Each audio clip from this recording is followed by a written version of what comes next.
He bought a forgotten human warship for scrap. The galaxy panicked, 3 days after Earth sent its Tark. Vesson had a rule: never fall in love with a hull before you know what killed it. He had broken that rule exactly once in his life, 20 years ago, when he was young and foolish, and bought a burned-out mining barge because he liked the shape of its nose. The barge turned out to be full of unstable coolant that ate through 3 of his workers' lungs before anyone noticed the leak. Tark never forgot that lesson. Since then, he inspected everything twice, trusted nothing that looked too good, and walked away from anything that gave him a bad feeling in his gut. Today, standing in the observation gallery of the Hollow Exchange, looking down through 6 centimeters of reinforced glass at Lot 214, Tark had a bad feeling in his gut. He ignored it anyway, because the price was too good to walk away from. The Hollow Exchange was not a beautiful place. It orbited a dead star at the edge of the Kethril anchorage, a graveyard cluster where 3 old trade wars and 1 forgotten empire had left behind more wreckage than any species had bothered to clean up. Ships came here to die twice, once in battle and once again on the auction floor, torn apart for parts by buyers who never asked what the ship used to be, only what it was worth now. Tark had been coming to the exchange for 11 years. He knew every dealer, every broker, every crooked auctioneer who worked the floor. He knew which lots were genuine finds and which ones were salted with fake cereal plates to make junk look like treasure. He had built Vesson Reclamation from nothing but a 2-man crew and a leased tug, and now he owned 4 scrapyards, 2 smelting stations, and enough reputation that people used his name as a mark of honest dealing. Honest in this business meant something specific. It meant Tark did not lie about what he sold, and he did not ask where a wreck came from before he bought it. Those 2 things were not the same as being a good person, but they were enough to keep his business running for over a decade. Lot 214 sat alone in a containment cradle 3 kilometers below the gallery, lit by a single working floodlight because 2 of the other 3 had burned out, and nobody at the exchange cared enough to fix them for 1 lot. It was a warship. That much was obvious from the shape. Long, narrow, built for speed and armor rather than cargo space, with hardpoints along the spine where weapons had once been mounted before someone, or something, had stripped them away. The hull was scorched black in long streaks, like claw marks from a great burning animal. 1 entire side had been caved in, the metal folded inward as if a fist the size of a moon had struck it once, hard, and left it to drift. The listing gave almost nothing. Unidentified heavy hull, age, unknown, estimated pre-veil, origin, unknown, condition, derelict, non-functional, salvage rights clear, reserve price, absurdly low, barely enough to cover the towing fees to get it off the exchange's books. Nobody wanted it. That was the strange part. A hull this size, even gutted, even scorched, should have drawn at least 3 serious bidders looking to strip the alloy plating alone, which on old military hulls tended to be denser and more valuable than anything made today. But the gallery around Tark was half empty, and the few buyers who had bothered to show up were already murmuring to each other and shaking their heads. "Nobody's touching it," said a voice at his shoulder. Tark didn't need to turn to know it was Pris Denholm, a fellow scrapper who ran a smaller yard 2 anchorages over. She had the kind of nose for gossip that made her useless as a poker player and invaluable as a source of information. "You know why, don't you?" "Enlighten me," Tark said, not taking his eyes off the wreck. "Prevail," Pris said, like the word explained everything. "That's a human hull, Tark. Everybody knows it. Nobody said it in the listing because nobody wants the paperwork. But look at the design. Look at the angles on that spine. That's not Kethril work. It's not Ilvex work. It's not anything from this cluster. That's Terran design language, straight out of the old war years." Tark had heard the stories, same as everyone. Humanity, Terrans, Soulkin, whatever name you preferred, had fought something the galaxy still called the Ember War, 3 or 4 decades back depending on who was counting and by which calendar. Details were thin, because humans did not talk about it much, and the handful of species who had fought alongside or against them during that stretch of years tended to go quiet whenever the topic came up in polite company. After the war ended, humanity had pulled back behind a self-declared boundary the traders nicknamed the Veil, and mostly stopped mingling with the wider galactic community. They still traded, automated exchanges, remote contracts, the occasional courier ship moving through neutral space with cargo and nothing more. But actual human presence beyond the Veil had become rare enough that most people in Tark's line of work had never seen one in person. "So it's old," Tark said. "Old and human. That doesn't scare me. Old tech from a closed-off species with no active manufacturing base out here, means nobody's going to show up asking questions about patent rights or ownership disputes. That's a selling point, not a warning. It's not the ownership that's got people spooked, Pris said, lowering her voice even though there was no reason to. It's the stories. You ever hear about the perimeter incident? Bartok, Tark said, spacer legend. A convoy vanishes near old human space, and 40 years later it's turned into a monster story to scare new haulers into buying insurance. I don't put stock in ghost stories, Pris. Suit yourself, she said, and stepped back, already losing interest now that she'd said her piece. I wouldn't touch it, but you've always liked things nobody else wants. She wasn't wrong about that. Tark's whole business model was built on being willing to buy what other people were too nervous, too lazy, or too proud to bid on. He'd made his best margins off lots that sat unclaimed for cycles because everyone assumed there had to be a catch. Sometimes there was a catch. Usually there wasn't, and the fear was just fear, inherited and repeated, until nobody remembered where it started. He studied the hull again, this time properly, the way he studied everything before he committed money to it. The scorching pattern was unusual. Not the even char you'd expect from atmospheric re-entry or a simple engine fire, but something more violent and directional, like the ship had been raked by something moving at speed. The caved-in section on the port side was worse up close than it had looked from a distance. Whatever hit it had punched clean through 3 decks before the impact finally lost momentum. And yet, remarkably, the ship's outer hull integrity looked mostly intact everywhere else. No hull breaches beyond the one obvious wound, no sign of a reactor detonation, no scattering of debris that usually marked a ship that had died all at once. This was a ship that had taken one terrible hit, and survived it, and then simply stopped, drifted, waited, maybe for decades, until someone found it and dragged it here. Tark pulled up the scan data on his handheld slate, the shallow diagnostic sweep the exchange ran on every lot before auction, mostly to confirm there were no live munitions or radiation hazards aboard. The sweep was basic. The exchange didn't pay for anything more thorough on low-value lots, but it told him the reactor core registered as cold, no active power signature, no life support cycling, no comms chatter of any kind. Dead. Fully dead, by every measure the scan could take. Except. Tark frowned and zoomed in on one line of the readout, a line most buyers would have skimmed past without noticing. Ambient internal temperature, 4 degrees above expected baseline for a hull this size, this age, drifting this long in open space. 4 degrees was nothing. 4 degrees was well within the margin of error for a scan this cheap and this shallow, but Tark had learned over 11 years that small anomalies were sometimes the only warning you got before something either made you rich or got you killed. He thought about the mining barge. He thought about the coolant leak, the 3 ruined lungs, the lawsuit that had nearly ended his career before it began. Then he thought about the reserve price, low enough that even if the hull turned out to be worthless scrap, he'd lose almost nothing. And if even half of what Pris said about the alloy density on old Terran military hulls was true, he could turn a profit just melting it down for raw material. No exotic tech required. No need to go poking around inside those sealed sections at all.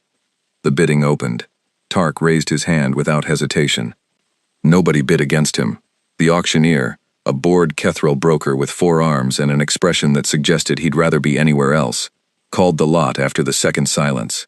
And just like that, Tark Vesson owned a scorched, gutted, mysterious warship that the rest of the galaxy seemed determined to pretend didn't exist. It took his crew the better part of 2 days to rig tow cables and get the hull moving, its mass far greater than its outward damage suggested, as though something dense and heavy still sat inside it, unaccounted for in the listing's weight estimate. His chief engineer, a sharp-eyed woman named Ola Brandt who had worked with Tark since the earliest days of Vesson reclamation, walked the length of the hull twice during the rigging, running her hands along the scorched plating, occasionally stopping to frown at something only she seemed to notice. "You feel that?" she asked Tark, over the comm, during the second walk. "Feel what?" "Vibration. Real faint, real slow, like something still turning over in there. Core drive housing's supposed to be dead cold, but I'm reading residual harmonics in the frame. Real low frequency. Could just be thermal stress settling after all these years in the dark. Could be something else." "Log it," Tark said. "We'll check once we get it back to the yard. Don't go opening anything until I'm there." "Wasn't planning to," Ola said. "This one gives me a bad feeling, boss." "Everybody's got a bad feeling about this one," Tark said. "That's why I got it for nothing." He didn't mention his own bad feeling. There was no point making Ola more nervous than she already was, and besides, feelings weren't facts. Facts were the reserve price, the alloy density, the profit margin waiting at the far end of this deal if everything went the way it usually did. Tark had learned to trust numbers over instinct a long time ago, mostly because numbers didn't change their mind depending on how tired or superstitious he was feeling on a given day. The tow out of the hollow exchange took another 6 hours, slow and careful, threading the derelict hull through the debris lanes and traffic corridors of the Anchorage cluster. Tark rode in the cockpit of the lead tug himself, watching the wreck crawl along behind them on the long feed of the rear camera, its blackened spine catching starlight in odd, uneven glints. More than once he found himself staring at that caved-in section on the port side, trying to imagine what kind of weapon punched a hole that size through 3 decks, and then simply stopped, as if satisfied, as if it had done exactly what it meant to do and nothing more. It bothered him, the precision of it. Most weapons that could do that kind of damage didn't stop. They kept going until the target was dust. This one hit once, hard, and then whatever it was, it let the ship live. That wasn't the behavior of a weapon trying to destroy a target. That was the behavior of something trying to make a point. He pushed the thought aside. He was letting Priss's ghost stories get into his head. That was all. Old spacer talk, nothing more. He had a business to run, a yard full of workers waiting on payroll, and a fresh hull's worth of alloy waiting to be turned into money. By the time the tow reached Vesson Reclamation's main yard, a sprawling cluster of docking cradles and cutting bays built into the hollowed-out husk of an old asteroid mining station, most of the crew had already gone off shift for the cycle. Only a skeleton team remained to help guide the wreck into an empty cradle, secure the tow cables, and run the standard arrival checks. Tark stood on the observation platform above the cradle, watching the derelict settle into its berth, floodlights sweeping across scorched metal that had not felt direct light in who knew how many years. Ola joined him at the rail, arms crossed, still watching the ship with the same wary expression she'd worn since the exchange. "We'll do a full workup in the morning," Tark said. "Structural scan, materials assay, get a proper look at that reactor housing before anybody so much as thinks about cutting into it." "Good," Ola said, "because I want to know what's making that hum before I let anyone near it with a torch." Tark looked at her. "You still hearing it?" "Louder now," she said. "Ever since we got it into the cradle. Real slow, real deep, like something breathing." Neither of them said anything else for a long moment. Down in the cradle, floodlights washed over the long scorched hull, over the caved-in wound on its port side, over faint traces of lettering near the bow, mostly burned away, but not quite gone. Tark squinted at it, trying to make out the shape of the letters through the scoring, and thought, just for a second, that he could see the ghost of a word beginning with the letters U and N before the light shifted and the shadow swallowed it again. He told himself it was nothing, a trick of the light, nothing more. He was wrong, and some small, honest part of him already suspected it. "Get some rest," he told Ola. "Full workup starts first thing. We'll know exactly what we're dealing with soon enough." She nodded, though she didn't look reassured, and headed off toward the crew quarters, leaving Tark alone on the platform with the wreck settled quiet and dark below him, humming faintly at a frequency just low enough to feel more than hear, patient, in the way that only something built to outlast its enemies could ever be patient, waiting for morning, waiting for hands that did not yet know what they had bought. 3 days, though Tark did not know it yet, was already counting down somewhere far beyond the veil, in a place where systems far older and far more attentive than the Hollow Exchange's cheap diagnostic sweep had already noticed the ship stir, and had already begun, quietly and without fuss, to answer. Morning at Vesson Reclamation began the way it always did, with the low groan of the yard's old life support systems cycling back up to full power, and the smell of recycled coffee substitute drifting through the crew corridors. Tark was already awake before the shift alarm sounded, standing in the same spot on the observation platform where he'd left Ola the night before, looking down at the wreck in Cradle 4. In daylight, if the yard's harsh work lighting could be called daylight, the ship looked worse and better at the same time. Worse, because the scorching across the hull was even more extensive than it had appeared under the Exchange's single working floodlight, streaks of black running the entire length of the spine like something had tried to burn the ship apart from the outside, and only partly succeeded. Better, because now Tark could see details the auction listing had left out entirely. Faint structural ribs beneath the plating, thicker than anything he'd seen on a hull this size. A hull-to-mass ratio that still didn't add up, even accounting for armor. And near the bow, in the clean light of morning, the ghost of lettering he'd half seen the night before was still there. More visible now, though most of it remained burned away beyond reading. Ola arrived 20 minutes later with the full workup team. 3 technicians, a material specialist named Ruin who Tark had poached from a rival yard 2 years back, and a young apprentice named Fen, who had only been with Vesen Reclamation for 4 months, and still had the wide-eyed enthusiasm that hadn't yet been ground down by the realities of scrap work. "Let's do this properly," Tark told them, gathering everyone at the base of the cradle before anyone touched the hull. "Full structural scan first.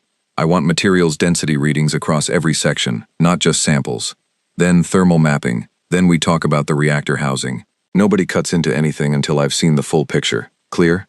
Everyone nodded. Ruin was already unpacking the portable scanner array, a set of sensor drones no bigger than a human fist that would crawl the hull's surface and feed back a complete structural map within a few hours. Fen, meanwhile, was staring up at the wreck with an expression Tark recognized from his own younger years. The particular awe of someone who had never seen a ship this large up close, scrap or not. "Boss," Fen said, "is it true this is a human ship?" "That's the working theory," Tark said. "Why?" "My uncle served on a merchant convoy that ran cargo near the Vale, before the routes closed down," Fen said. "He used to tell stories about them. Said they were the quietest people he ever met. Polite. Never haggled hard. Never tried to cheat anyone on a deal. But he said there was something about them that made him nervous anyway. Like they were always watching something the rest of us couldn't see." "Bar talk," Tark said, echoing his own words back to Pris from 2 days earlier, though this time they felt a little less certain in his mouth. "Get the drones up. Let's see what we've actually got." The scan took most of the morning. Tark used the time to review what little documentation existed on the sale, the original consignment record, buried 3 transfers deep in a chain of salvage rights that led back, eventually, to a recovery crew operating out of a neutral trade station on the far side of the Anchorage cluster, a crew that had apparently found the hull adrift in a debris field nearly 2 years ago and towed it in for a modest finder's fee before losing interest and letting it sit in storage until the exchange picked it up as an unclaimed lot. Nobody in the chain had bothered to identify the ship properly. Nobody, it seemed, had wanted to. By midday, Ruin had the first structural map compiled, and the numbers made Tark sit back in his chair and read them twice. "Density's off the charts," Ruin said, pulling up the readout on the main screen in the yard's small operations office. "Not uniformly. That's the strange part. Outer plating reads consistent with a hardened composite, nothing exotic, comparable to what we've pulled off other pre-Vale hulls before. But there's an inner layer, about 40 centimeters beneath the outer skin, running the entire length of the ship.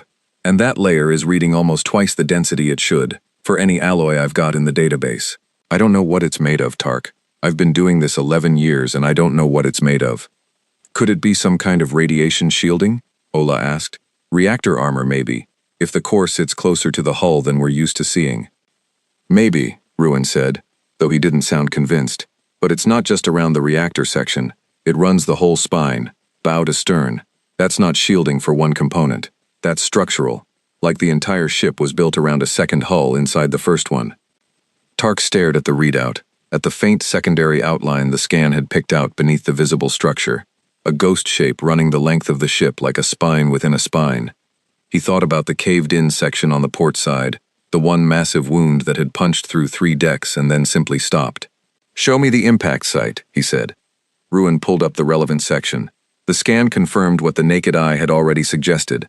A single massive strike, concentrated enough to fold the outer hull inward and destroy the 3 decks directly behind it.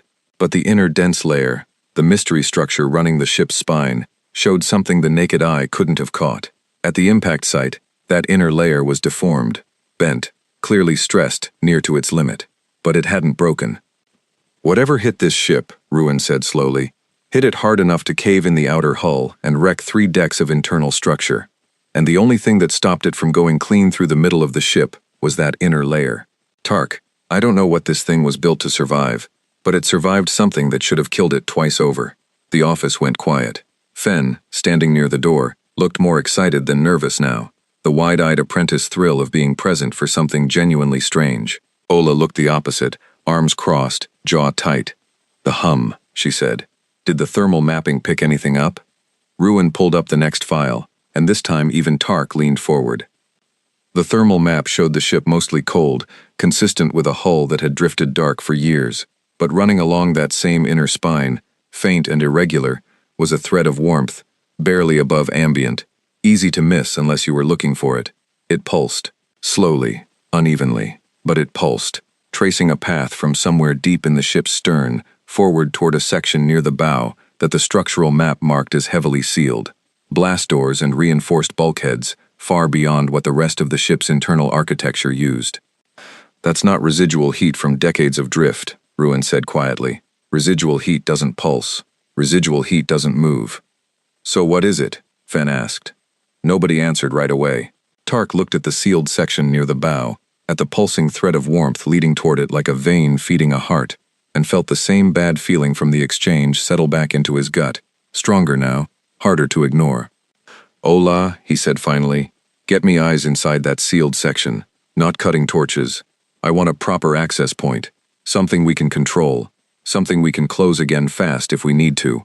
I want to know what's back there before we touch anything else on this ship."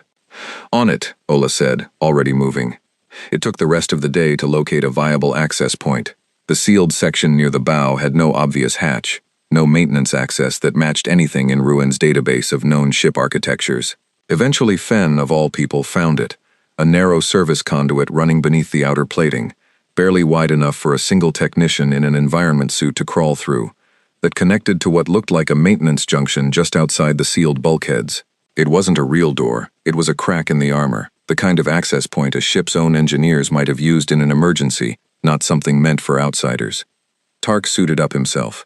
He wasn't in the habit of doing hands-on work anymore, not after 11 years of running the business from behind a desk more often than not, but something about this ship made him want to see it with his own eyes, rather than trust a drone feed or a second-hand report.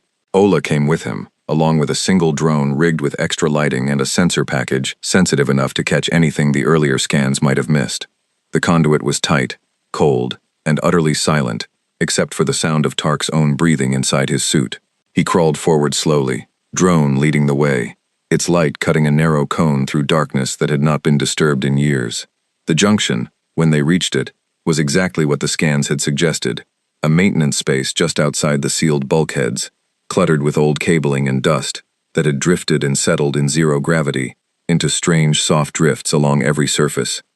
And there, mounted on the bulkhead directly in front of them, half obscured by dust but otherwise untouched by the scorching that had ravaged the rest of the ship, was a plate, metal, engraved, the kind of plate that carried a designation, a name, a record of what a thing was and where it belonged.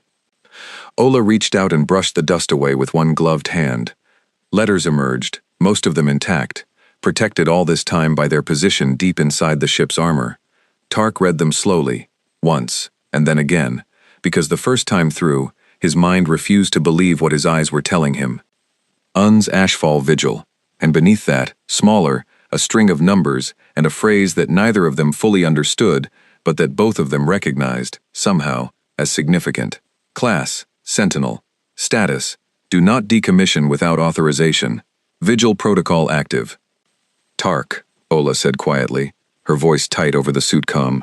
What does Vigil protocol mean? I don't know, Tark admitted, and for the first time since he'd raised his hand at the holo exchange, he felt something closer to real fear settle into the base of his spine. But I don't think it means the ship's really as dead as everybody wanted us to believe.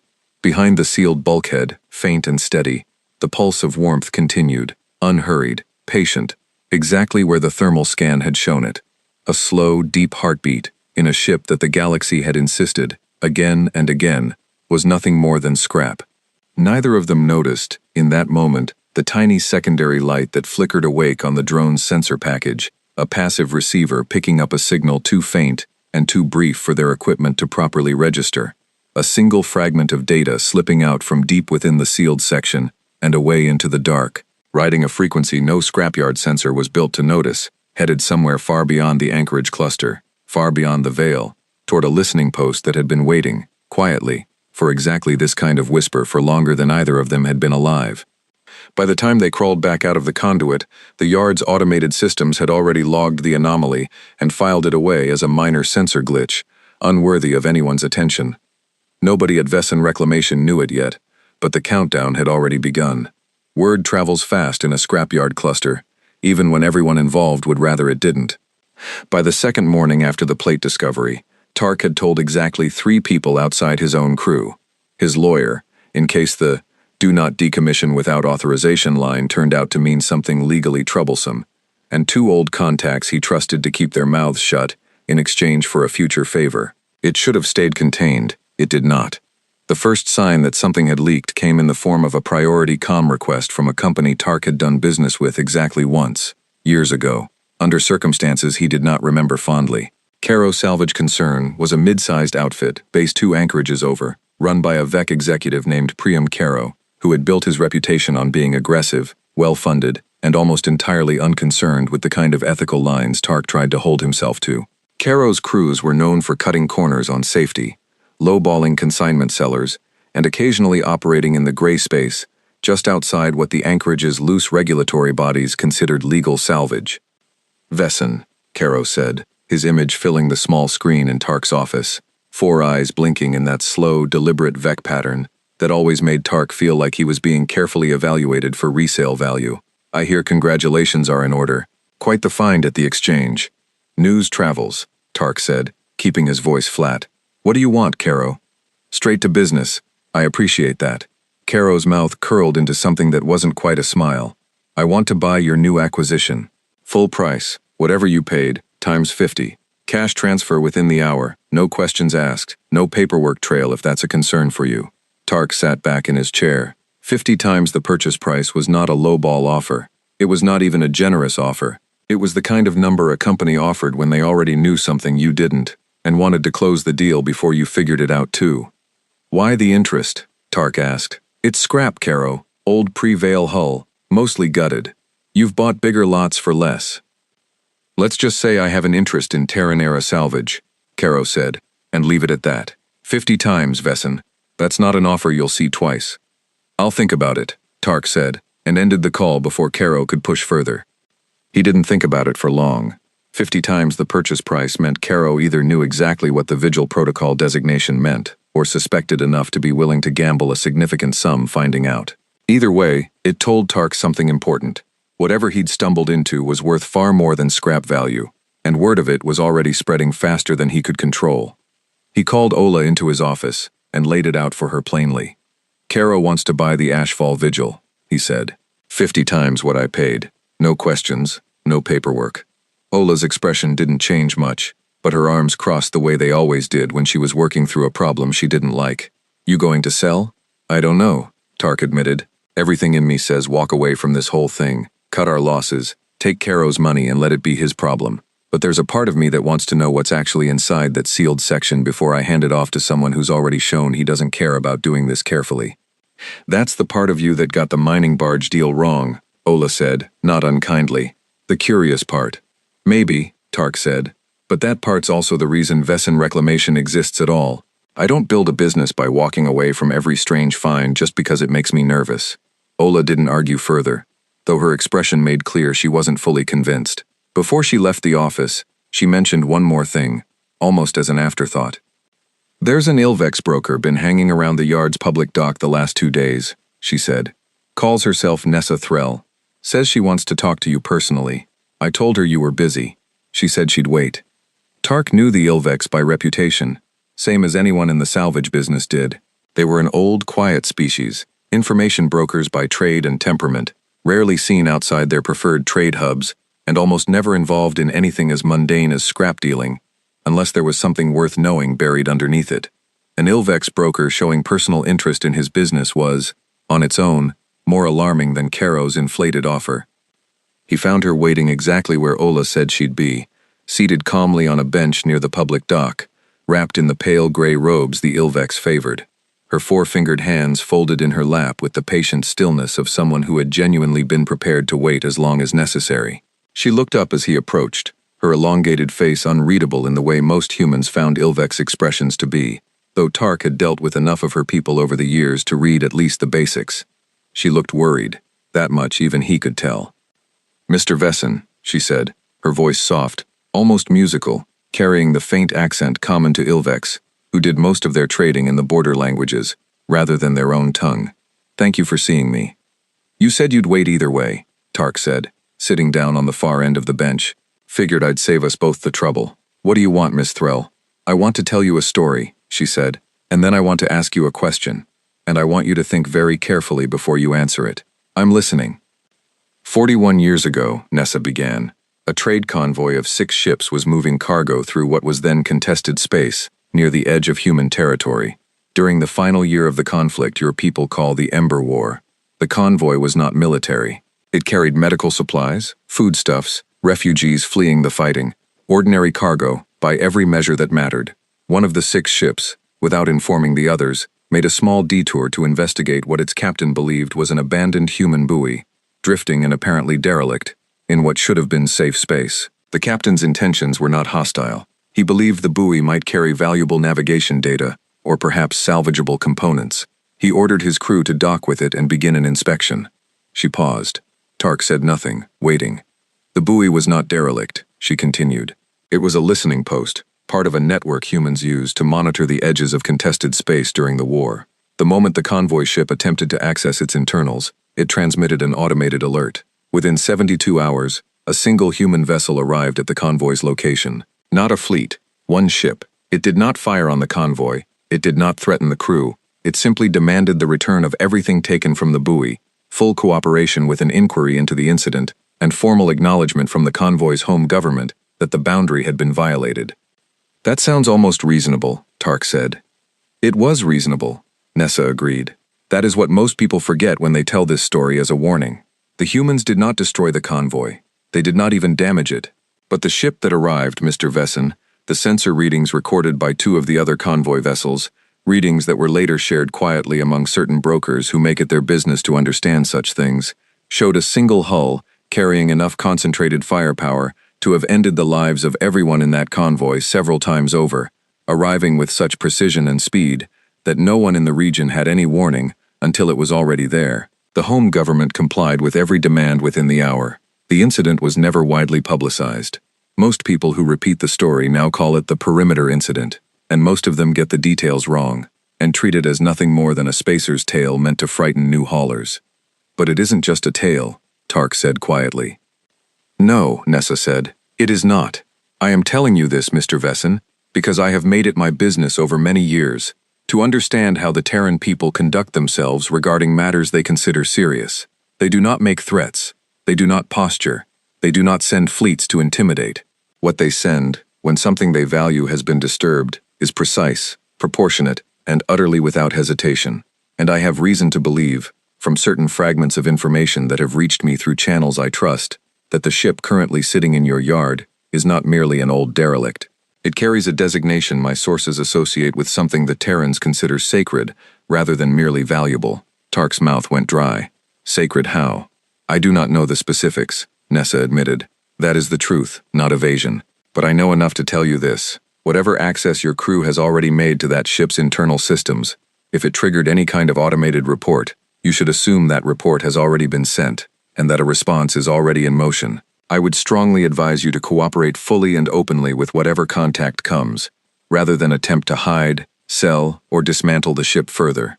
The perimeter convoy survived because they complied immediately and completely.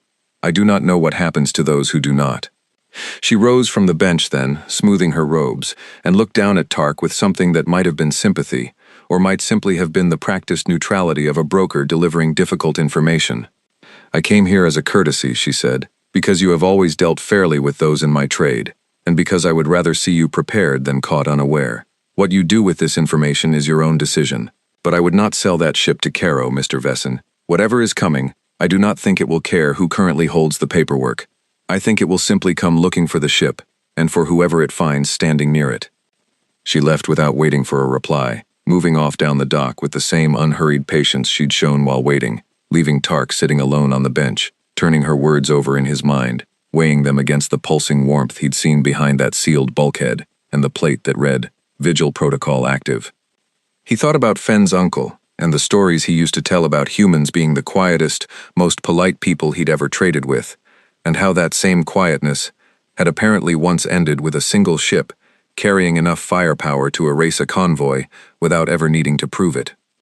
By the time he made it back to his office, he had already decided against selling to Caro. What he had not yet decided was what, exactly, he was going to do instead, or how much time he actually had before Nessa Threll's warning stopped being a story and started being his problem. He did not have to wonder for very long. That evening, exactly 71 hours after Ola's drone had picked up the faint signal leaking from behind the sealed bulkhead, every long-range sensor array in the Kethril anchorage registered a single contact translating into the system, and the numbers attached to that contact's mass and energy signature made every operator monitoring those arrays sit up straight in their chairs, certain, for one confused moment, that their instruments had to be malfunctioning. They were not malfunctioning. Something had arrived, and it was already far too late for anyone to decide whether they wanted it to. The first alert came from a listening station on the outer edge of the Kethril anchorage, an automated facility that mostly monitored shipping traffic and occasionally caught smugglers trying to slip cargo past the cluster's loose customs checkpoints. Its operator, a DOS trader named Yulin who worked the night shift because it paid slightly better and required almost no actual effort, was halfway through a card game with a coworker when the console behind him began chiming in a pattern he had never heard it use before. He turned, expecting a false alarm, and found the main display filled with numbers that made no sense. A single contact had translated into the system roughly 40 light minutes out. That, on its own, was unremarkable. Ships arrived and departed constantly. What was remarkable was the contact's mass reading, which the console's threat assessment routine had flagged in solid red, the kind of flag Yulin had seen exactly twice before in 8 years on the job, both times during brief skirmishes between rival pirate factions fighting over a disputed mining claim. The mass reading suggested a vessel the size of a heavy cruiser. The energy signature suggested something closer to an entire battle group. The console, apparently unable to reconcile the two readings into a single coherent threat category, simply flashed both numbers side by side and waited for a human, or in this case, a DOS, operator to make sense of it. Yulin could not make sense of it. He called his supervisor, who called the anchorage's Central Traffic Authority, who in turn began the slow, bureaucratic process of trying to determine whether this was a hardware fault, a hostile incursion, or something else entirely. By the time anyone with real authority took the report seriously, the contact had already begun moving inward through the cluster, its trajectory calm and unhurried, its course locked with an accuracy that suggested whoever was piloting it already knew precisely where it needed to go. It was headed for Vessen Reclamation. Tark learned about the contact roughly 20 minutes after Yulin's first alert, when Ola burst into his office without knocking, a tablet in one hand displaying a live feed from the yard's own modest sensor array. "Something's coming," she said, breathless in a way Tark had rarely seen from her. "Anchorage Traffic Control just put out a general alert. 1 contact, inbound, and Tark. The numbers on this thing don't make sense. It's reading like it should be the size of half a battle fleet, but it's a single hull." Tark felt his stomach drop, though some distant part of him had been expecting exactly this news since his conversation with Nessa Threll. "How long until it arrives?" "At its current speed, factoring the translation point they clocked it at," Ola said, checking the tablet again. "Traffic Control's estimate is about 3 days. 3 days. The number settled over Tark like a physical weight. 71 hours had passed since the signal leak behind the sealed bulkhead. If Nessa was right, if this was truly the human response to that leak, then whatever was coming had crossed a distance that should have taken weeks or months for any ship this cluster had ever seen, and it had done it in the time it took most cargo runs to cross a single trade lane. "Get everyone accounted for," Tark said, forcing his voice steady. "Full crew roster. Everyone off shift brought back in. I want the Ashfall Vigil sealed exactly as we found it. Nothing touched, nothing moved. And get me Caro on comms. Now." "You're selling?" Ola asked, surprised. "No," Tark said.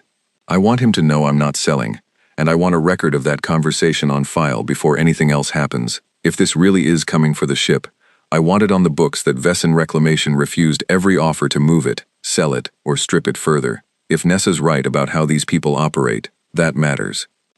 Caro did not take the news well. When Tark reached him and explained, in careful, deliberate terms, that the sail was off and that a Terran vessel appeared to be inbound toward the anchorage, Caro's calm, businesslike demeanor cracked for the first time since Tark had known him.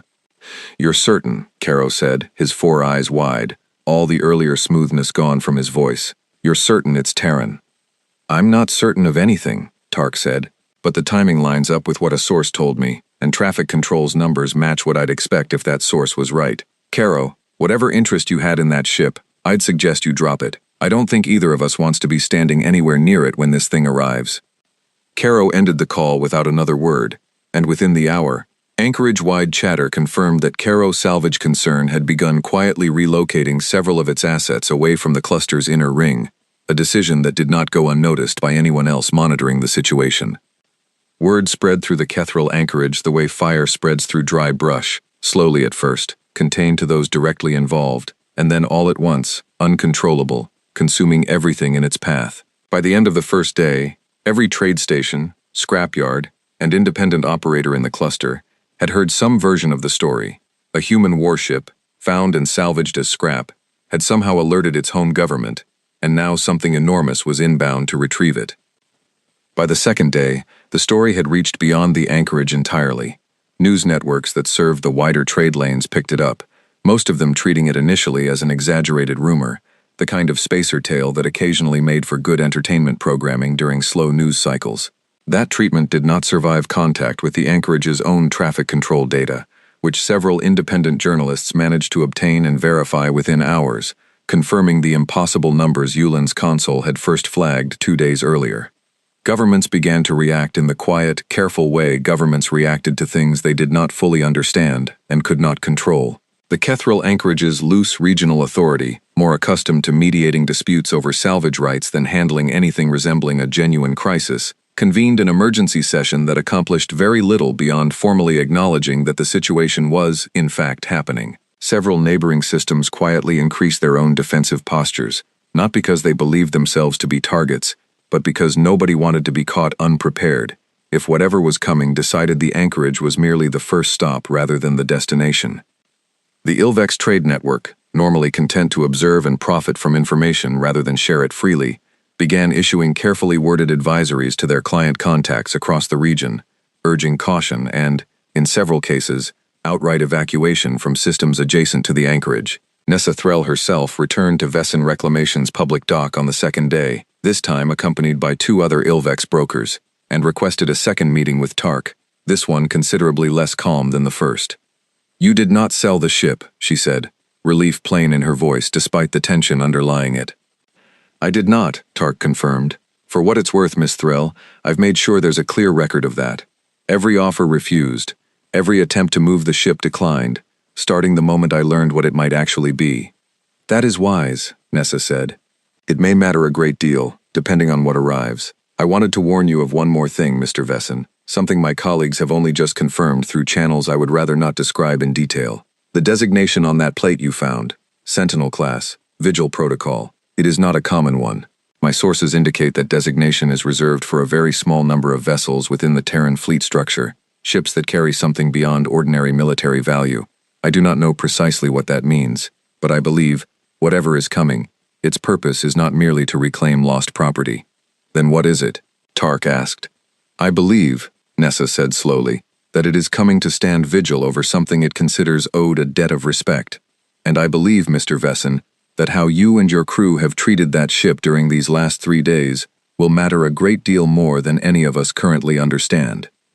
She left again without further explanation, her 2 companions trailing silently behind her, and Tark was left standing on the dock once more, watching the crowded traffic patterns overhead as ships throughout the anchorage began adjusting their courses, some fleeing outward toward safer systems, others simply gathering at a cautious distance, drawn by the same morbid curiosity that had once made spacers slow down to watch a wreck rather than look away. By the 3rd day, the Hollow Exchange itself had gone into a full lockdown, its usual bustling floor of buyers and brokers reduced to a skeleton staff, most trading suspended entirely, as everyone in the cluster waited to see what would happen when the contact finally arrived. Media drones from 3 separate independent news networks had taken up position at a respectful distance from Vesson Reclamation's yard, their operators broadcasting increasingly breathless updates to audiences who had, only days earlier, never given a second thought to a species most of them had assumed was simply too reclusive to matter anymore.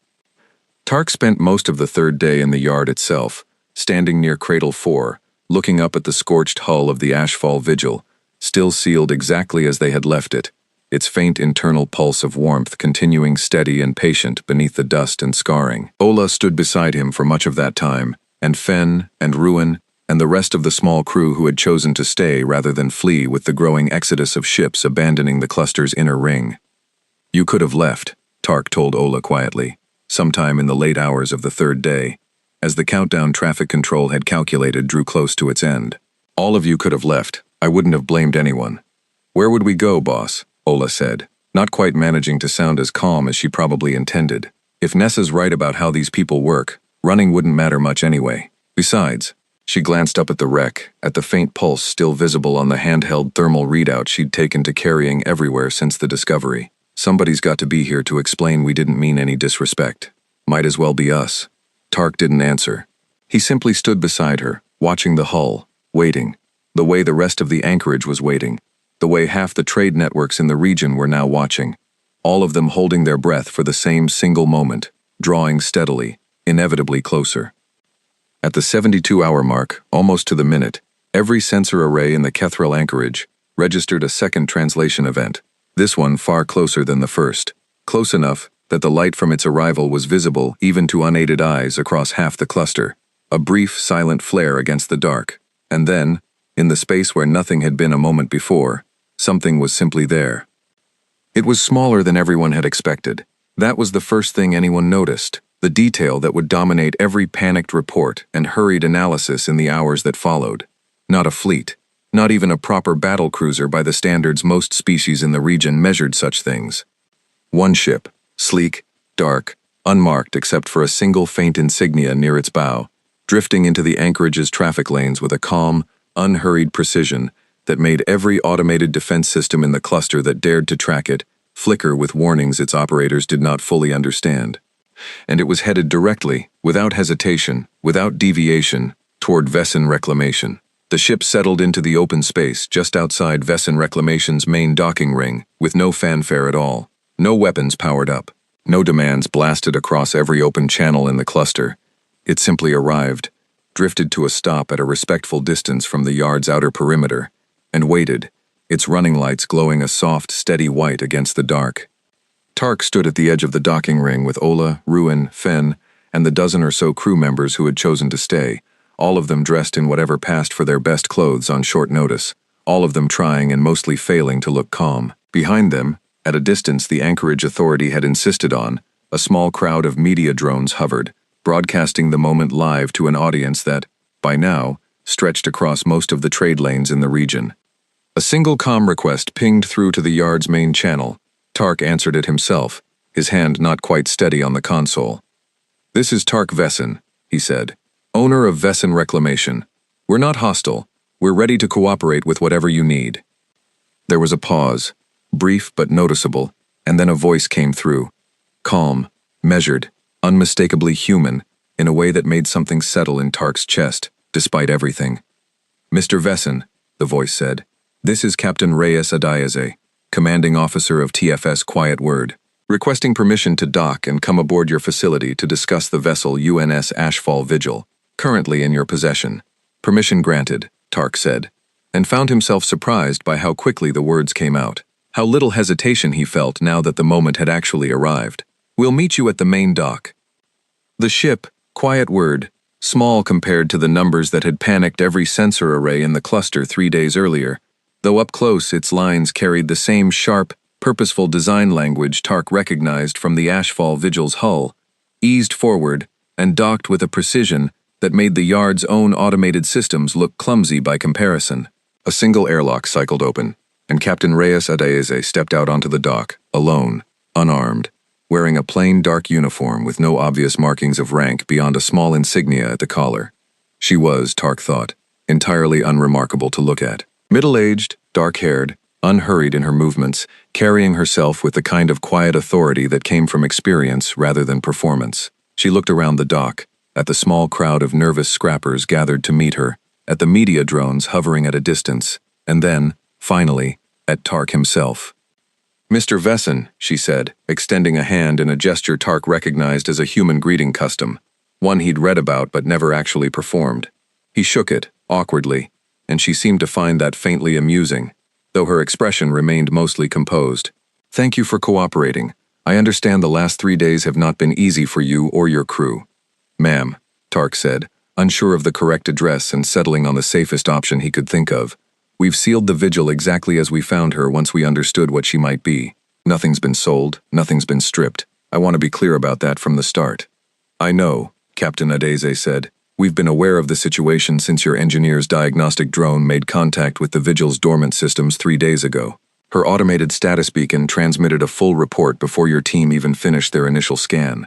Location, condition, the nature of the access attempt, and critically, the fact that no hostile intent was recorded in any of it. That report is the only reason I'm standing here having this conversation with you, instead of something considerably less pleasant for both of us. Tark felt a chill at that, though the captain's tone remained even, almost gentle. Can I ask, he said carefully, what exactly the Vigil is? Why she matters this much? Captain Adeze was quiet for a moment, glancing past him toward the yard, toward Cradle 4 where the scorched hull sat waiting, still sealed, still patient. Walk with me, she said. I'll show you, rather than tell you. I think that will mean more. They walked together across the yard, the captain's small honor guard. 2 more human officers who had disembarked quietly behind her, along with Ola, Fen, and a handful of Tark's crew, trailing at a respectful distance.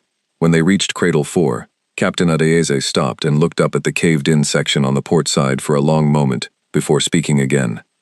43 years ago, she said, during the final campaign of the war, your records call the Ember War. The Ashfall Vigil was the flagship of a small defensive fleet, assigned to protect a civilian evacuation corridor, near what was then the outer edge of contested space.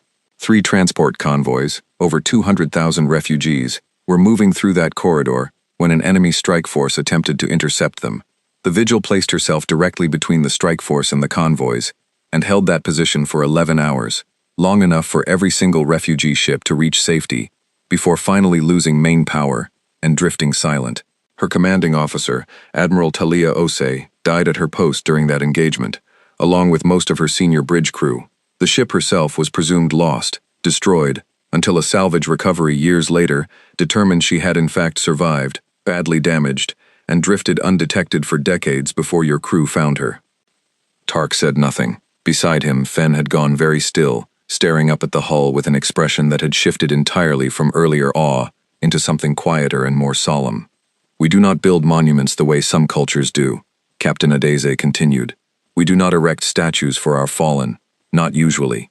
But a ship like the Vigil, one that gave everything it had and still managed to save every life it was protecting, that is something we consider owed a particular kind of respect. She carries Admiral Osei's memorial marker in a sealed chamber near her bow, along with the ship's own service record, and a black box containing the full account of that engagement. Under our law, a vessel carrying that designation is treated the same way you might treat a grave. Not a weapon, not simple property, something owed care, regardless of where she ends up. That's what was behind the sealed bulkhead, Tark said quietly. The pulse we picked up. That wasn't a power system at all, was it? It was a preservation system, the captain confirmed. Low power, self-sustaining, designed to protect the memorial chamber and the black box for as long as possible, even after everything else on the ship failed. It has apparently been running quietly for over 4 decades waiting. And the automated report, Ola said, speaking for the first time since the captain arrived. That's what brought you here. Not because we did something wrong, but because the system needed someone to come. Precisely, Captain Adeze said, something that might have been approval in her voice. The Vigil protocol exists for exactly this scenario. A Sentinel-class vessel falling into unknown hands, potentially unaware of what it carries. The protocol's first priority is not punishment. It's recovery, and verification that no disrespect was intended. Your crew's restraint over these last 3 days, the fact that you sealed the chamber the moment you understood something significant, might be inside rather than forcing your way in. That mattered a great deal in how quickly and how calmly this situation resolved. Tark thought, suddenly, of the perimeter incident, of Nessa Threll's warning on the dock, of the convoy that had complied immediately and survived without harm. He understood now, in a way he hadn't fully grasped before, that the fear the wider galaxy carried about humanity was not fear of senseless aggression at all. It was fear of an unwavering, patient thoroughness, a willingness to travel however far was necessary and arrive however overwhelming was required, not to conquer or punish, but simply to make certain that what mattered to them was treated with the respect it deserved. What happens now? Tark asked. Now, Captain Adeze said, with your permission, my crew will recover the Vigil, tow her back beyond the Veil for proper decommissioning and formal retirement, likely alongside a small ceremony for the families of those who served aboard her. And I intend to file a full report commending your conduct throughout this incident, Mr. Vesson. Compliance and respect are noted, always. In this case, I'll also be recommending fair compensation for your original purchase price, plus a reasonable sum for the trouble and expense your crew has gone to in preserving her condition these last 3 days. Tark blinked, caught off guard. You don't have to do that. I know, the captain said, the faintest hint of a smile crossing her face for the first time since she'd stepped off her ship, but it's the right thing to do. And we try to do the right thing when we can, Mr. Vesson. It tends to matter more than people expect. Over the following hours, with the media drones still broadcasting every moment to an audience that had, by now, grown to include nearly every major trade network within a dozen systems, Captain Adaize's crew worked carefully and methodically to prepare the Ashfall Vigil for her final journey home. Tark watched most of it from the observation platform, standing beside Ola and Fen and the rest of his crew, feeling something he hadn't quite expected to feel when this whole strange chain of events began. Not relief exactly, though there was plenty of that, but something closer to quiet pride, the sense of having stumbled, entirely by accident, into a small part of a story far larger and more meaningful than any scrap deal he'd ever closed before. The story that spread across the galaxy in the days and weeks that followed did not tell of monsters or overwhelming firepower unleashed without mercy, though plenty of outlets tried to spin it that way at first, chasing the same fear-driven narrative that had fueled decades of half-remembered spacer tales. But the footage from the docking ring, the calm words of Captain Adaize, the simple dignity of the memorial ceremony held quietly beyond the veil for a ship and a crew who had given everything to save people who were never even told how close they came to disaster. That story spread further and lasted longer, slowly reshaping how a great many species across the wider trade networks thought about the quiet, reclusive people behind the veil. Tark Vesson kept a small fragment of the Ashfall Vigil's scorched outer plating, offered to him by Captain Adaize herself as a memento before she departed, and mounted it in his office at Vesson Reclamation, where it stayed for the rest of his career, a reminder of the deal that had very nearly been simple scrap, and had turned out instead to be something worth far more than any price the market could have set. Caro Salvage Concern quietly left the Anchorage cluster within the month, and Priam Caro was never seen doing business there again. Nessa Threll continued her work as a broker, though she made a point, from then on, of visiting Vesson Reclamation whenever her travels brought her near the cluster, and she and Tark developed, over the following years, something that might almost have been called a friendship, built on the strange, shared memory of 3 days when the whole galaxy had held its breath. And somewhere far beyond the veil, in a quiet memorial yard reserved for ships that had given everything and asked for nothing in return, the Ashfall Vigil finally came to rest, her long watch over, her name remembered, exactly as she deserved.